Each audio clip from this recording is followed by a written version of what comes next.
জি ভাইরা, আপনারা এই যে দেখছেন, এখন আমরা হচ্ছে লাউ রান্না করব।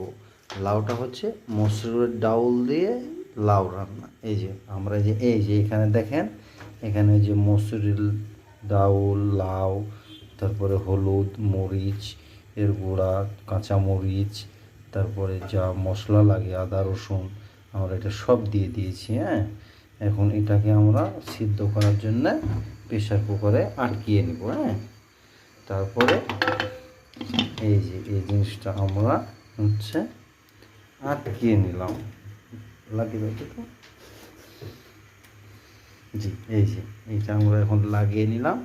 আর এই যে এই পাশে হচ্ছে আমরা যে পানির ভিতরে দিলাম লবণ। হ্যাঁ, লবণে হচ্ছে আমরা এখন হচ্ছে ময়দা খমির করবো তার জন্য।